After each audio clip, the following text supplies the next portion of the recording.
A reading from the Gospel according to Luke. Be dressed for action and have your lamps lit. Be like those who are waiting for their master to return from the wedding banquet so that they may open the door for him as soon as he comes and knocks. Blessed are those slaves whom the master finds alert when he comes.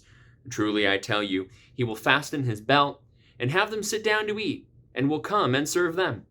If he comes during the middle of the night or near dawn and finds them so, blessed are those slaves. The word of the Lord. When I hear this phrase, be dressed for action and have your lamps lit, it's funny, my mind immediately goes back to doing my rotation as a hospital chaplain as part of the preparation for serving as a priest. They have you go to a hospital and be a chaplain for a while and work on your pastoral care skills and sort of trauma and relief and ripping out that Band-Aid of experiencing people in utter distress.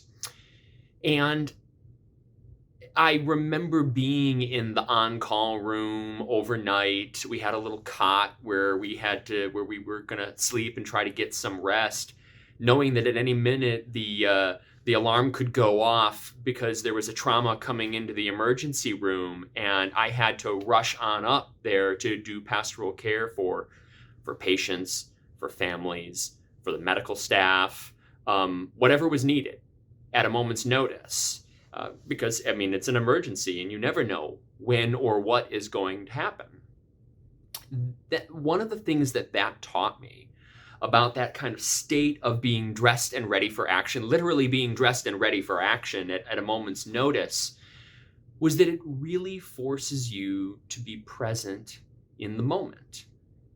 You can't be off in the clouds thinking about the future. You can't be lost in the past and not thinking about what's going on around you. You really have to be in the moment with the people around you. I, shortly after doing my hospital chaplaincy, found out we were having my first son, my wife and I. And it was another eye-opening moment for me of having the state of we got to the any day now phase of the birth, knowing you have to literally be dressed for action, not knowing when it's time to rush to the hospital. And it forced me to really be present and in the moment. Then, of course, when my first son was born, and boy, when you're with that newborn child, you really have to be present and in the moment. That did a lot for me, those formative experiences, about teaching me that I can't plan everything ahead of time. I don't know, I'm not going to always get to know what's coming up. I can't spend my time dwelling on the past so much that I'm lost to what's happening around me.